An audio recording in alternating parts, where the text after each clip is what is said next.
Ein Königreich steht vor einem Neuanfang. Alva weiß, ihre Zeit als Königin geht nun langsam zu Ende und die Frage nach dem Erben oder der Erbin wird immer drängender. Victoria wächst an ihren Projekten, Sophia findet nebenbei irgendwie ihren eigenen Weg und Oscar überrascht mit einer Stärke, die vorher noch niemand erwartet hatte. Doch wer wird das Schloss und das Vermächtnis von Arendelle wirklich weiterführen? Und wer trägt die Disney Parent Challenge weiter? Ich freue mich, dass ihr wieder mit dabei seid. Und wir beginnen diese Folge an der gleichen Stelle, an der wir das letzte Mal aufgehört haben, nämlich mit dem verbliebenen Fossil. Dieses wird extrahiert. Und wir haben ein versteinertes Seeungeheuer. Ja, Mann, Victoria, du sprichst mir aus der Seele. Das hatten wir schon. 14 von 15 Fossilien, eines fehlt noch. Kurz nachdem wir zurück von unserer Reise waren, hat Ludwig mich gebeten, mit in unseren Konferenzraum zu kommen. Ich habe mich erst ein bisschen gewundert. Wir waren dort seit Jahren nicht mehr wirklich.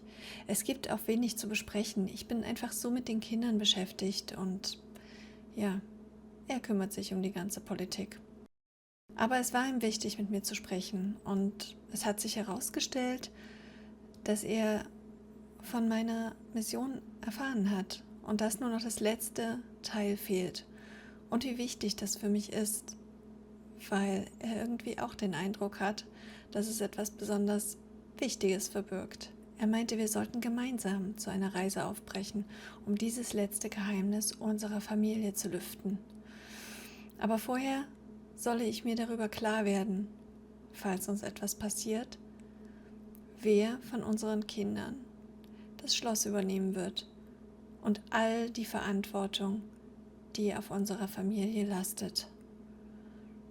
Oh Mann, was für eine schwere Entscheidung. Wo fange ich nur an?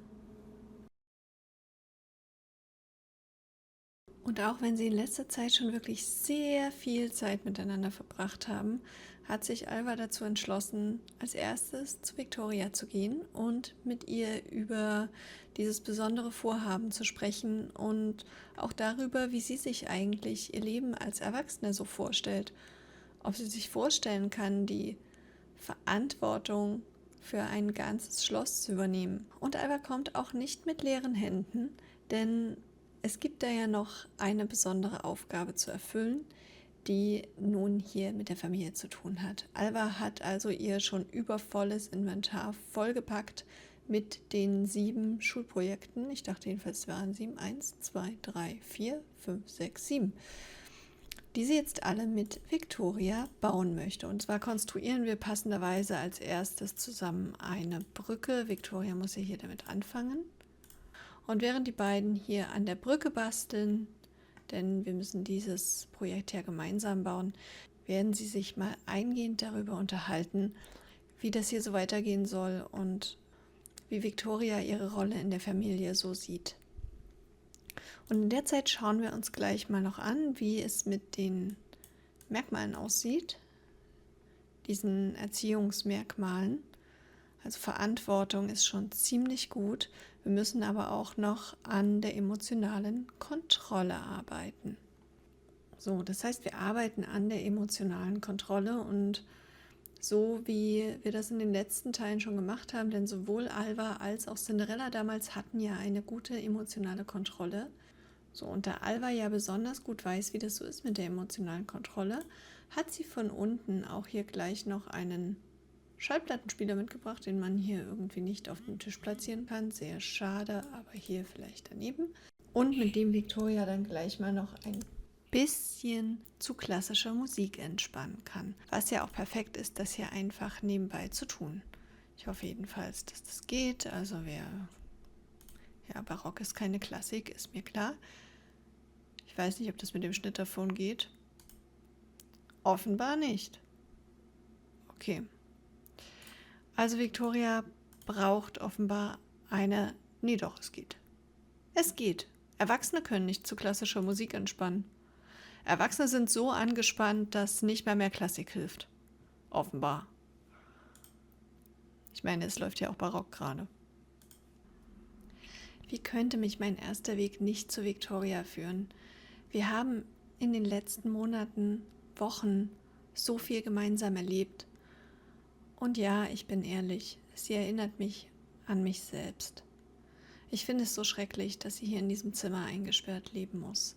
Das erinnert mich so sehr an meine Kindheit. Und auch so erinnert sie mich einfach an mich.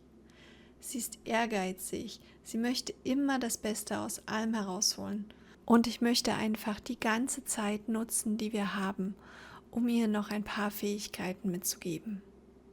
Aber ich hatte den Eindruck, das Schloss regieren, das kann sie irgendwie nicht. Sie ist so energiegeladen, aber hat einfach viele andere Ideen, wie sie ihr Leben verbringen möchte.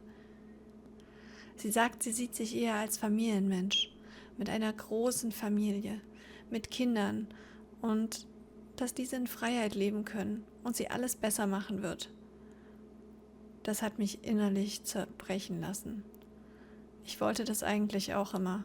Und jetzt bin ich hier, sperre meine eigene Tochter ein und bin doch kaum besser als Mutter Gretel, die es ja angeblich auch immer noch gut mit mir gemeint hat.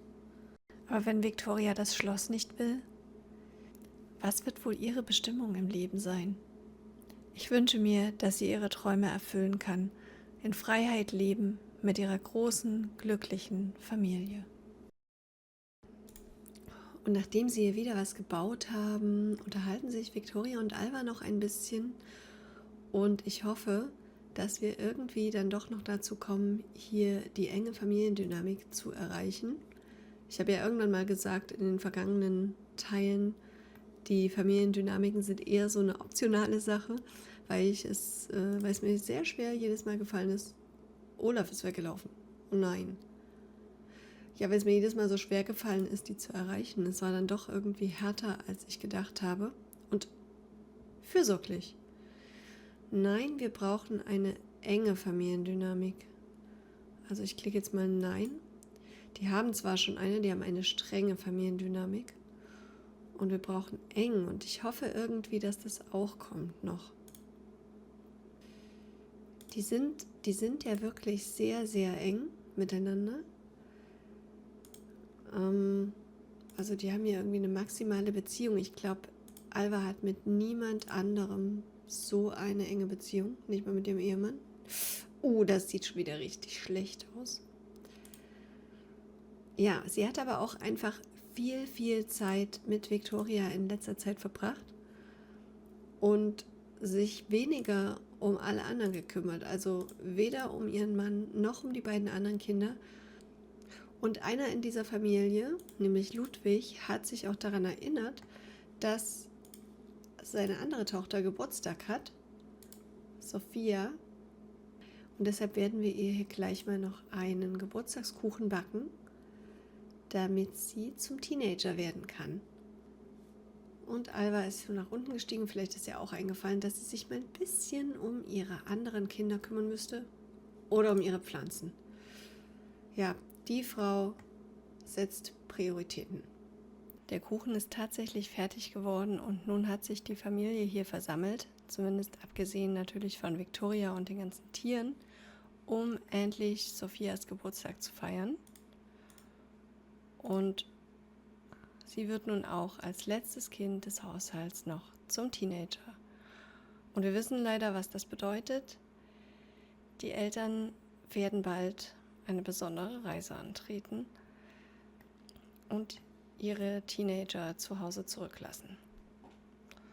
So, und wir machen das kurz und schmerzlos. Tanzwütig. Ach, das passt doch aber auch. Ich finde, das passt auch zur Spinnerin und zu Anna im Allgemeinen. Und das Bestreben, Seelenverwandten finden? Oder was ganz Abenteuerliches? Ja, dieser Part des Videos wurde gedreht, bevor das Abenteuerpack draußen war. Aber ich glaube, was auch ganz gut passen würde, wäre ein Beliebtheitsstreben. Das hatte sie ja als Kind schon und ich entscheide mich jetzt hier für die Freundin der Welt. Ja, und was ist sie? Besonders selbstbewusst. Schön. Und sie sieht tatsächlich eigentlich ganz hübsch aus. Was bist denn da jetzt genervt? Ich weiß gar nicht, warum sie da jetzt genervt ist. Olaf ist eigentlich schon wieder da. Na gut, es gibt gleich noch ein kleines Makeover für dich zum Geburtstag. Sophia hat heute schulfrei, denn sie hatte ja gerade erst Geburtstag und manchmal ist dann eben am nächsten Tag keine Schule. Und wie könnten wir den Tag jetzt besser mit ihr nutzen? Ja, sie kann sich natürlich erstmal ein bisschen mit Christoph beschäftigen, wie passend. Aber wir können auch ein bisschen an ihren Merkmalen arbeiten. Ich habe ehrlich gesagt keine Ahnung, warum die emotionale Kontrolle so schlecht ist. Aber Sophia hat ja das Ziel, gut in Konfliktlösung zu sein. Und ich finde, da ist sie schon auf einem super Weg. Und die Empathie wollen wir steigern. Und deswegen habe ich mir gedacht, machen wir eine kleine Mutter-Tochter-Aktion. Alva rennt weg. Und werden zusammen ehrenamtlich tätig. So, und jetzt gebe ich zu, dass ich das schon wieder ewig nicht gemacht habe. Und ja, so lange hat es nicht gedauert. So, Sophia und Alva werden zusammen den Strand reinigen. Sophia und ich haben ihren schulfreien Tag genutzt, um ehrenamtlich tätig zu werden und ein bisschen was zurückzugeben. Wir haben beschlossen, den Strand von Solani zu säubern, was mich wieder ein bisschen an alte Zeiten erinnert hat. Sophia schien auch Spaß zu haben, aber irgendwie habe ich gemerkt, dass sie nicht so das Verantwortungsbewusstsein hat. Ich kann mir irgendwie auch nicht vorstellen, dass sie das Königreich führen kann. Oder will. Ich glaube, Sophia braucht einfach soziale Kontakte. So ganz allein Entscheidungen treffen, das ist absolut nicht ihr Ding. Und sie hat sehr, sehr viel von Victoria gesprochen. Es ist wirklich falsch, die beiden voneinander zu trennen. Ich muss darüber nochmal mit Ludwig sprechen, wenn wir Ruhe haben und zusammen unterwegs sind. Was ich mir richtig gut vorstellen könnte, wäre, wenn Sophia und Victoria zusammen irgendwo hinziehen, weit weg von Arendelle und dort ihr Glück finden. So, die beiden sind nun zurück vom Strand und ich dachte, sie ruhen sich jetzt hier so ein bisschen im Bistro aus und plaudern noch ein bisschen und haben Spaß zusammen. Sophia ist gerade eher ein bisschen genervt. Sie hat keinen Spaß. Ja, wie wär's, wenn du einfach selbst mal einen Witz erzählst und oder eine lustige Geschichte, wie du hier gerade in den Sand gefallen bist? Guter Witz. Sophia mag Witze, na auf jeden Fall. Passt doch super. So, und das Ziel dahinter ist natürlich, dass wir Olaf hat Hunger, dass wir eine Spaßvögel-Familiendynamik erreichen wollen. Jemand müsste mal mit Olaf spazieren gehen. Es ist gerade kein anderer da. Ja, und da ist sie. Da ist sie, die Familiendynamik, Spaßvögel. Natürlich nehmen wir die an. Bing, bing, bing, wir haben wieder ein Ziel erreicht. Alva hat jetzt hier ewig gesessen und will eigentlich einfach nur duschen gehen. Aber Oskar hat sie gefunden. Und ich glaube, Oskar ist einfach nur ziemlich traurig darüber, dass seine Mutter überhaupt nicht so viel Zeit mit ihm verbringt wie mit seinen Schwestern. Ja, schwierige Familiendynamik, würde ich sagen. Auf jeden Fall würde ich das sagen. Die ganze Zeit hängt sie nur mit den beiden Mädels ab, macht irgendwelche coolen ehrenamtlichen Aktionen mit denen, fährt nach Innisgreen, beschäftigt sich mit denen, baut Schulprojekte. Und Oskar, apropos Schulprojekte, Oskar war ziemlich schlecht in den letzten Prüfungen und droht hier auch ziemlich abzurutschen. Und ich glaube, er sucht jetzt hier einfach die Schuld bei seiner Mutter für alles, dass sie ihn vernachlässigt, dass sie mit ihm nichts Tolles macht und ja, sie geht einfach. Das würde mich genauso stören.